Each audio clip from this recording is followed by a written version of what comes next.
अस्सलाम वालेकुम दोस्तों, उम्मीद है कि सब भाई खैरियत से होंगे। दोस्तों, ये गाड़ी है Toyota land cruiser Prado 1 HD scanner मैंने लगाया हुआ है क्योंकि ओबी रिपोर्ट अभी लगाई है, इससे पहले नहीं लगी हुई थी। ठीक है, अभी स्कैनर मैं अटैच कर रहा हूँ इसे। अब देखते हैं कोई फॉल्ट कोड वगैरह आता है या नहीं इसमें।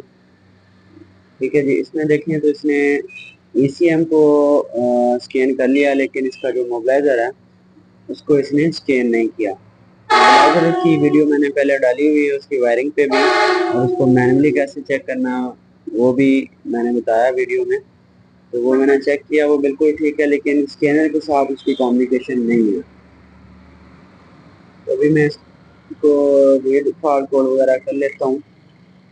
और फॉल्ट कोड भी मैंने पहले वैसे चेक किया हुआ है, फॉल्ट कोड कोई भी नहीं दे रही गाड़ी। ठीक है, लेकिन गाड़ी स्टार्ट नहीं हो रही क्योंकि डीजल आगे सप्लाई नहीं हो रहा नोजरों की तरफ। क्योंकि इसका जो ईडीओ है उसकी जो पल्स है वो बहुत वीक आ रही थी। जो इसके साथ पहले लगा हुआ था इसका जेनियम, पल्स आ रही थी लेकिन बहुत वीक आ रही थी।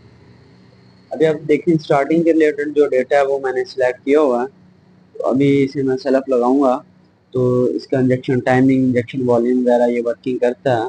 इसका मतलब यही है कि इसका ECM बिल्कुल ठीक है।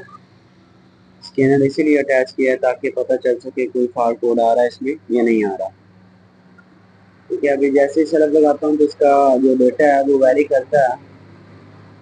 ठीक है, अभी RPM भी आ रहे हैं और इंजेक्शन टाइमिंग भी वेरी कर रहा है, इंजेक्शन वॉल्यूम वगैरह।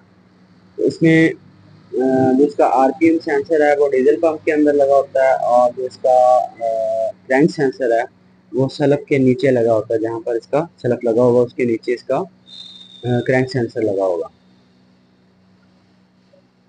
ठीक है जी, तो अभी इसका ये जो वीडियो है वो इंशाल्लाह कल आ जाएगा, तो वो लगाएंगे तो फिर आगे अगली बात का पता चलेगा।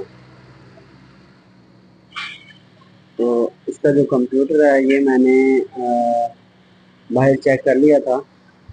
ये चेक लाइट उसकी ऑन है, पावर सप्लाई के साथ कनेक्ट किया हुआ है ताकि अगर कोई शॉर्टेज वगैरह हो भी तो पावर सप्लाई ट्रिप कर जाए, कंप्यूटर को कोई मसला ना बने।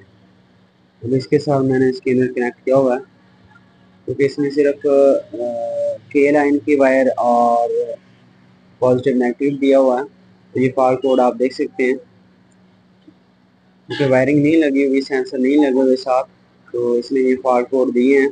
इसका मतलब ये है कि इसका कंप्यूटर ठीक है।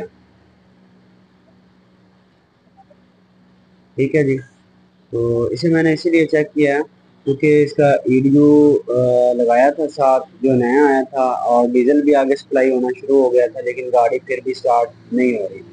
तो अभी गाड़ी अल्हम्दुलिल्लाह स्टार्ट हो चुकी है, और कैसे स्टार्ट हुई है वो भी मैं आपको बता देता हूँ।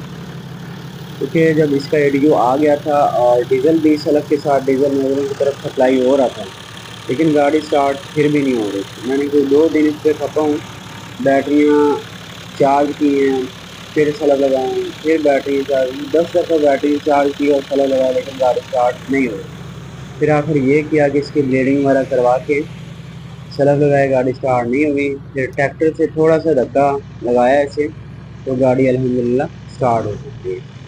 ठीक है, अभी आप देख सकते हैं माइनस ही इसमें मिसिंग है, तकरीबन 15 से 2000 RPM के दौरान। तो लेकिन अल्हम्दुलिल्लाह गाड़ी स्टार्ट हो चुकी है और हमारी जो मेहनत है वो पल्ले पड़ गई है।